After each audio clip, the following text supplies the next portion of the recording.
Assalamualaikum warahmatullahi wabarakatuh.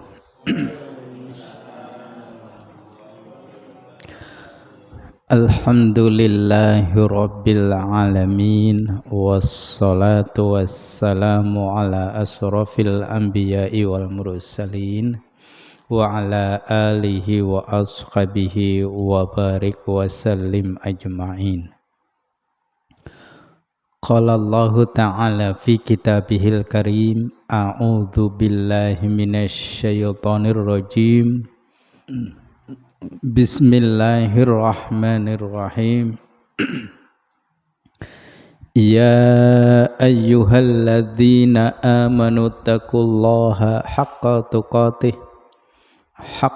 tuqatih wa la tamutunna illa wa antum muslimun. Wa qala ta'ala wa iyaya farhabun. Shadaqallahul azim. Amma ba'd.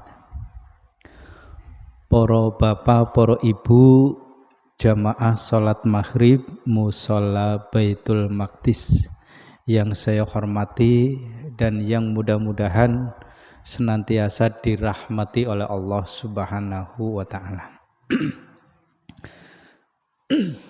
Mohon maaf ibu, kayak ngerodong ganjel.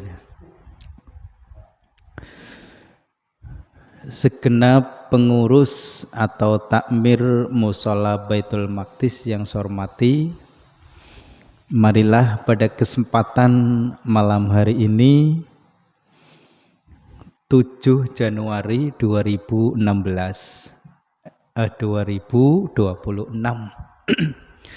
bertepatan dengan tanggal 19 Rajab 1447 Hijriah. Seraya kita bersyukur kehadirat Allah Subhanahu wa ta'ala, alhamdulillah kita dipertemukan kembali di majelis yang mulia ini. Sekalipun mungkin ada di antara bapak dan ibu yang sedikit terganggu dengan kesehatannya, karena memang saat ini cuacanya lagi kadang gerimis, kadang angin kencang, kemudian terkadang juga panas begitu ya Bu ya. Jadi lagi campur aduk begitu.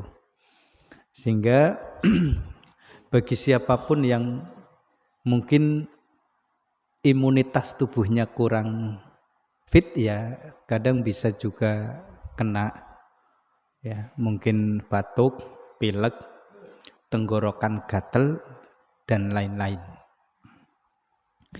Namun demikian tetap kita bersyukur kepada Allah Subhanahu wa ta'ala.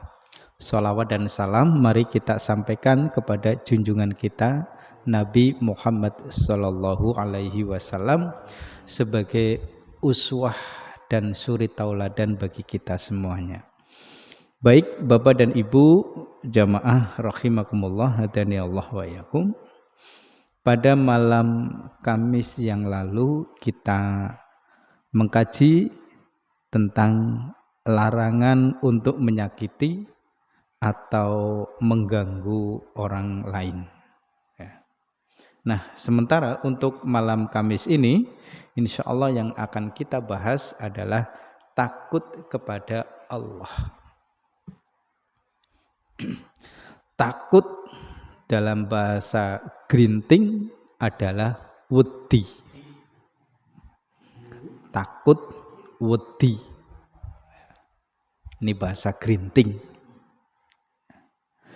Jadi Bapak dan Ibu, kita harus takut kepada Allah. Nah, takut yang seperti apa? Takut kepada segala ancaman Allah. Di dalam Al-Quran Bapak Ibu itu banyak ayat-ayat yang berisikan tentang ancaman. Ya. Ancaman. Seperti halnya orang yang tidak bersyukur kepada Allah, maka itu akan diancam. Apa ancamannya? Akan diazab oleh Allah dengan azab yang begitu berat. Ayat tentang itu insya Allah bapak-bapak ibu-ibu sudah sering mendengar. Ya. La in syakartum la azidannakum wa la in kafartum inna azabi lasyadid. Quran surah Ibrahim ayat ke-7. Kata Allah Subhanahu wa taala, barang siapa yang bersyukur kepadaku, niscaya akan aku tambah. Jadi ibu-ibu, bapak-bapak, kalau kita mau bersyukur akan segala nikmat Allah akan ditambah. Segala sesuatu itu perlu diyakini.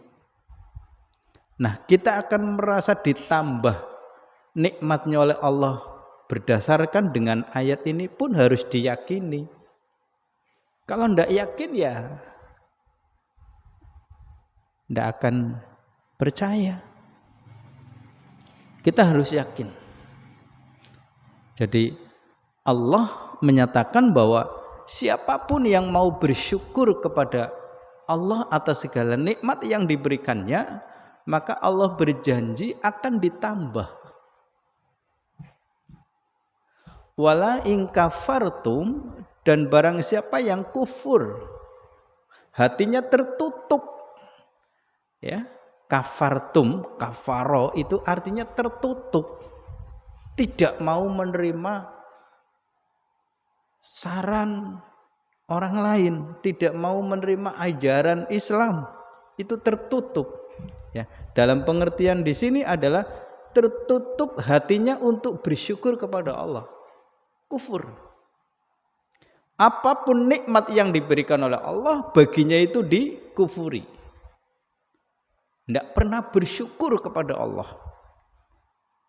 Maka hati-hati Bapak Ibu, inna adzabil syadid, sungguh azab Allah itu sangat berat, sangat pedih. Ya.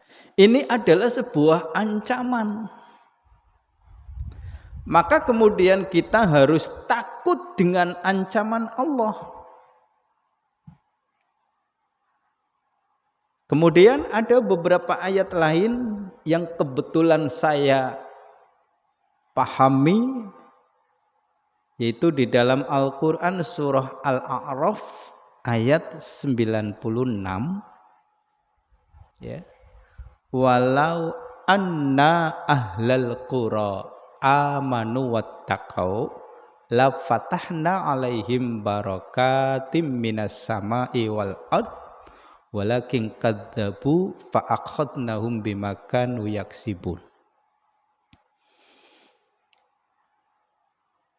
Dan sekiranya penduduk di suatu negeri mau beriman dan bertakwa kepada Allah, ya, walau anna ahlal qura amanu wattaqau, jari Gusti Allah, dan sekiranya di suatu negeri, ya, termasuk Indonesia, penduduknya itu mau beriman dan bertakwa kepada Allah, ini janji.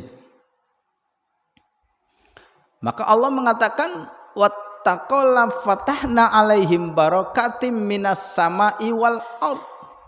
Maka Allah akan melimpahkan rahmat, ya, melimpahkan rahmat, melimpahkan nikmat, baik itu dari langit maupun dari bumi, ya, minas sama'i wal ard. Allah akan limpahkan rahmat dari langit dan bumi. Cuma permasalahannya walakin kadzabu fa akhadnahum bima kanu yaksibun. Tapi kebanyakan manusia itu mendustakan ayat-ayat Allah. Ya. Maka kemudian Allah beri kepadanya siksa. Nah, ini kan berarti ancaman ya Pak. Artinya apa? penduduk di suatu negeri, penduduk di suatu negara, penduduk di suatu bangsa, penduduk di suatu wilayah, penduduk di suatu daerah, penduduk di suatu kampung. Nah, kalau Grinting berarti kampung, desa. Orang-orangnya mau beriman dan bertakwa kepada Allah, maka Allah berjanji akan menurunkan rahmat. Rahmat itu datang dari langit, rahmat itu juga dikeluarkan dari bumi.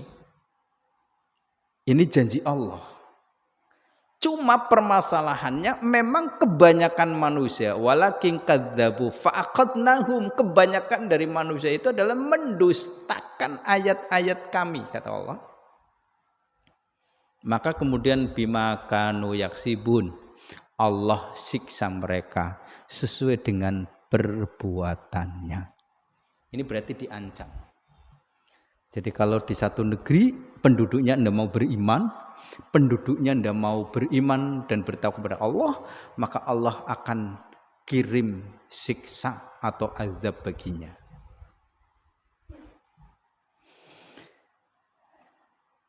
Ini harus kita imani, harus kita yakini, harus kita percayai.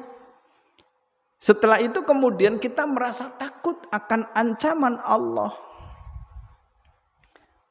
Nah, Bapak-bapak, Ibu-ibu, ini mengawali dari kajian ini saya ingin muter-muter dulu beberapa ayat yang kaitannya dengan ancaman.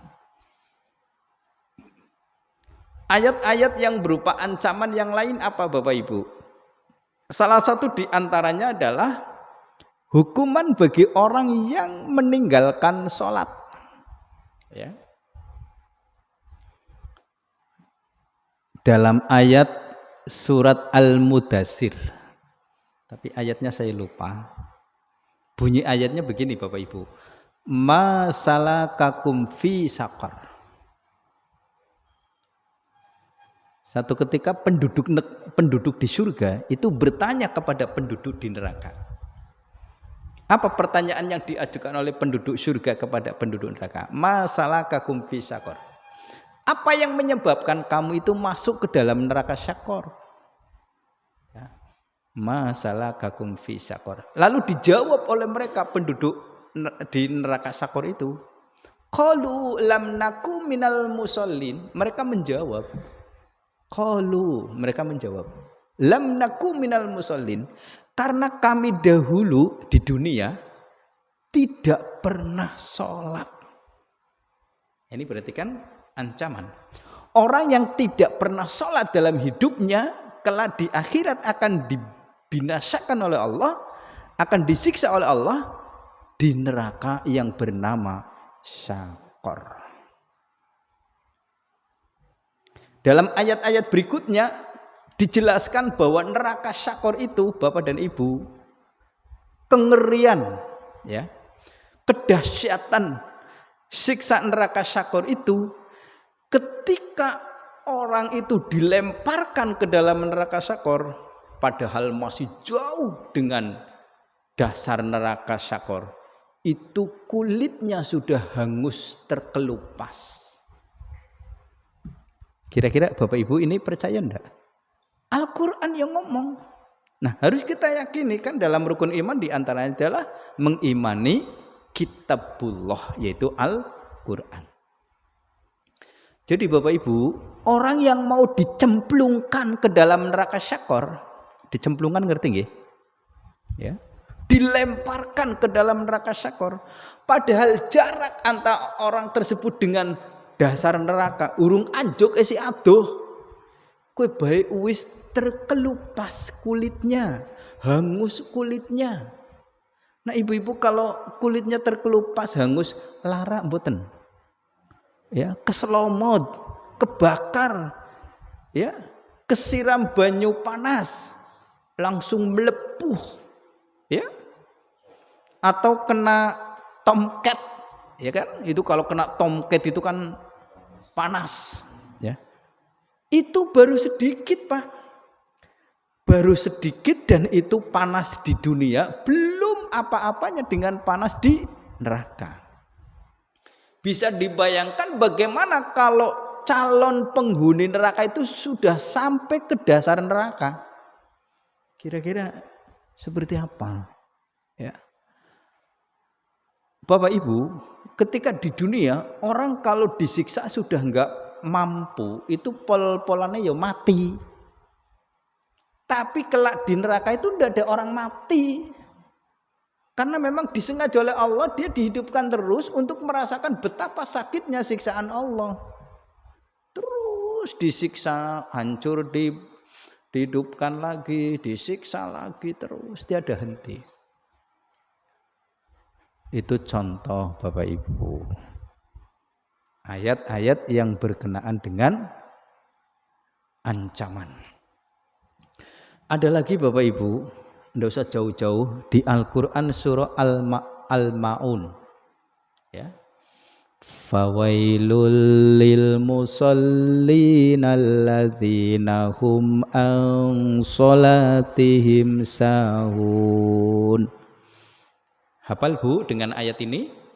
Hafal, ini kan di juz amma, surat pendek ya. Fawailul lil musallin alladzina hum an sholatihim sahun. Ketika membaca ayat ini, betapapun di situ ada ayat, kalau ada ayat kan biasanya berhenti. Fawailul lil musallin, tapi di sini tidak boleh berhenti, harus disambung ya, kecuali nafas tidak kuat, tapi nanti diulang kembali. Fawailul lil musallin alladzina hum an sholatihim sahun. Harus disambung betapapun di situ ada ayat. Ini dalam pelajaran cara membaca Al-Quran yang benar itu masuk ke persoalan gharib muskilat. Ya. Bacaan-bacaan Al-Quran yang tidak semestinya. Itu ya. Itu namanya gharib muskilat. Saya dulu pernah belajar tentang gharib muskilat. La ta'mannu, itu gharib muskilat. Nah, kenapa tidak boleh berhenti di situ Bapak Ibu? Karena kalau dihentikan maknanya bisa begini. Fawailul lil musallin, celakalah bagi orang-orang yang sholat. Nah, itu kalau dihentikan. Makanya harus disambung. Fawailul lil musallin alladzina hum an sholatihim sahun.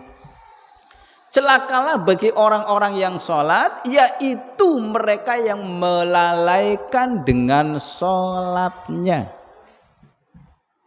Itu baru nyambung. Ya. Ini ancaman Bapak Ibu. Orang yang lalai dengan sholatnya itu diancam oleh Allah. Ancamannya apa? Neraka wail. Ya.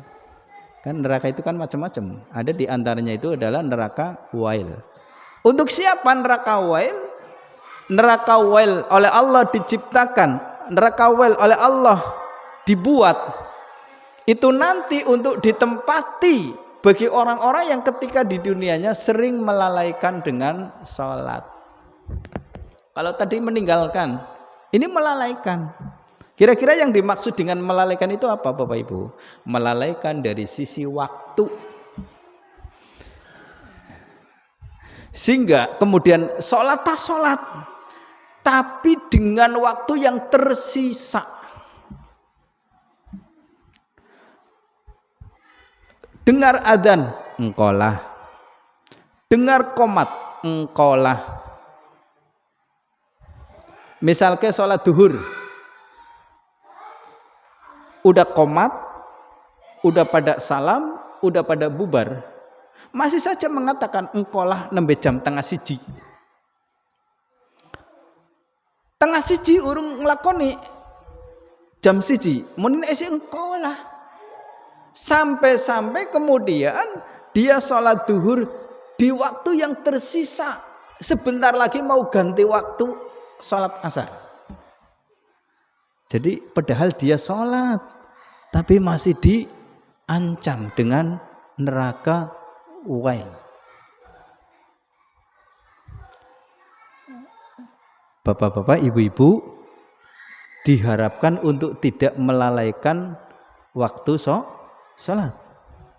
Walaupun misalkan kita tidak bisa di tepat waktu, barangkali saya mengatakan masih ada kebolehan manakala satu itu tidak diperbuat setiap hari.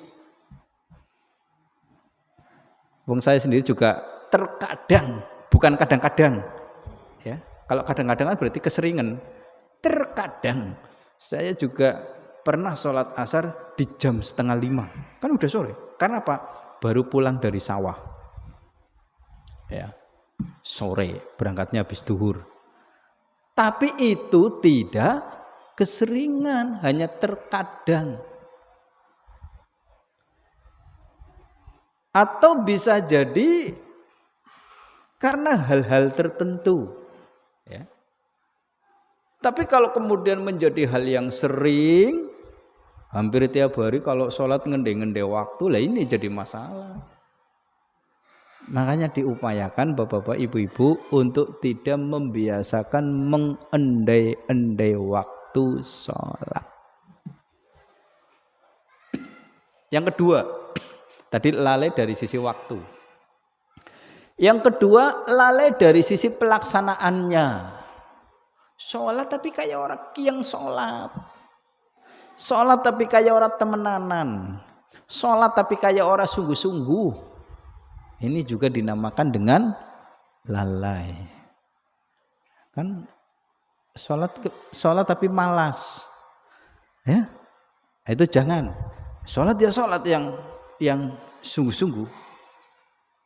Nah, kalau toh di dalam sholat sementara ini kita belum bisa konsentrasi penuh, belum bisa khusyuk sepenuhnya, barangkali itu masuk ke kemampuan kita.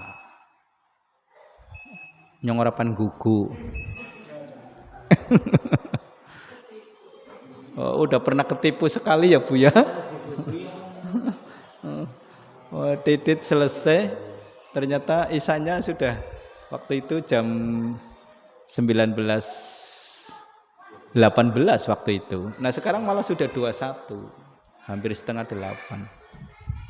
Kita lanjutkan ya Bu ya. Makanya kita tidak boleh melalaikan dengan waktu sholat, melalaikan dengan cara kita sholat, ya. Harus yang sungguh-sungguh. Mudah-mudahan kita terhindarkan dari ancaman neraka wail. Nah, itu Bapak Ibu, kita harus takut, ya. Takut dengan semua ancaman-ancaman Allah.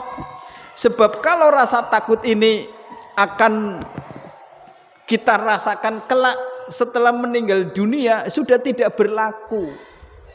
Rasa takut itu sudah tidak berlaku. Penyesalan itu sudah tidak berlaku.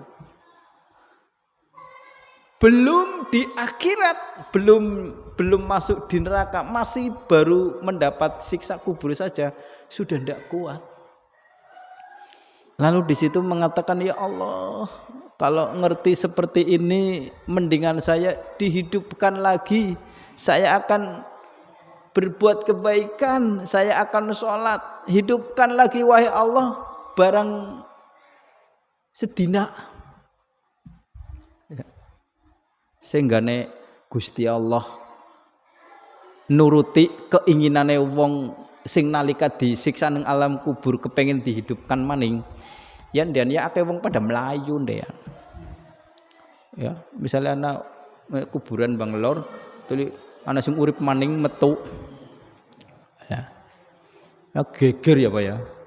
Ya geger ya. Pertama sing dampiri ning Bapak Ropi'i. Assalamualaikum. Ndak ada cerita ya. Tapi maksudnya tidak ada cerita orang yang sudah mati dikubur di alam kubur dihidupkan kembali, itu tidak ada cerita. Tapi cerita dan kisah tentang betapa sesalnya orang-orang yang di alam kubur akibat dia menerima siksa, itu memang banyak. diterangkan di dalam Al-Qur'an.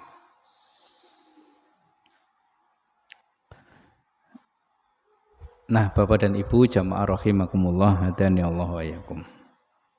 Maka kita harus takut kepada Allah. Kenapa ada istilah takut kepada Allah? Karena ternyata banyak pula orang-orang yang berani. Ya karena mereka itu tidak percaya juga dengan ayat-ayat Quran. Lah jare sapa? Nang kubur bakal disiksa. Nyatane wong nang kubur ya pada betah. Ya betah ta jare kita yang hidup katone meneng ndak ada masalah, tapi kan alamnya sudah berbeda. Panjenengan waktu ning alam kandungan be orang ngerasakan ya Bu. Aja kan ning alam kandung ditok kena lagi ditok kenane be ora kerasa. Ya. Kula jenengan waktu ditokaken lewat kandungan ibu apa terus kerasa krungu ibune lagi ngeden-ngeden ana. Karena kita tidak dirasa, belum dikasih rasa. Baru kemudian kita merasa setelah kita ingat. Diberikan oleh Allah daya ingat, baru kemudian kita teringat sudah ada di alam dunia. Begitupun kelak nanti di alam kubur. Jenengan hidup seperti ini, tahu-tahu sakit, begitu sakit kemudian meninggal dunia. Ya, nanti kita baru akan terasa setelah dihidupkan di alam kubur oleh Allah. Dihidupkan kembali di sana, di alam yang berbeda, terus nanti mau didatangi oleh malaikat. Maka kemudian Allah Subhanahu wa taala di dalam Al-Qur'an surah Al-Baqarah ayat 40 disebutkan wa iyaya farhabun, dan hanya kepadakulah, hanya kepada Allah kamu harus takut dan tunduk. Lalu di dalam Al-Qur'an surah Al-Buruj ayat 12, inna batsya rabbika lasyadid. Allah taala berfirman, sesungguhnya azab Tuhanmu itu benar-benar keras. Azab Allah benar-benar keras. Bapak Ibu jamaah rahimakumullah, hadani Allah wa iyyakum. Untuk meyakinkan diri kita terhadap ancaman-ancaman Allah Subhanahu wa taala itu sudah memberikan berbagai contoh. Di setiap masa, di setiap waktu Allah kasih contoh. Kira-kira contohnya apa Bapak Ibu? Yang pertama yang kita ketahui contohnya adalah kaum Nabi Nuh. Ya. Kaum Nabi Nuh karena saking keterlaluannya mereka terhadap rasulnya Nabi Nuh, sehingga kemudian Nabi Nuh minta kepada Allah supaya umat yang keterlaluan itu dibinasakan saja. Maka oleh Allah dituruti, terjadilah banjir besar. Itu kan namanya dihukum, itu kan namanya diazab. Ya. Terjadilah banjir besar. Hujan tak pernah henti. Ya, sampai gunung sekalipun tertutup air. Jadi kalau kemarin terjadi banjir bandang di 3 provinsi sampai rumah tenggelam, walaupun itu ya naudzubillah min zalik, mudah-mudahan kita jangan sampai mengalaminya Bapak Ibu ya.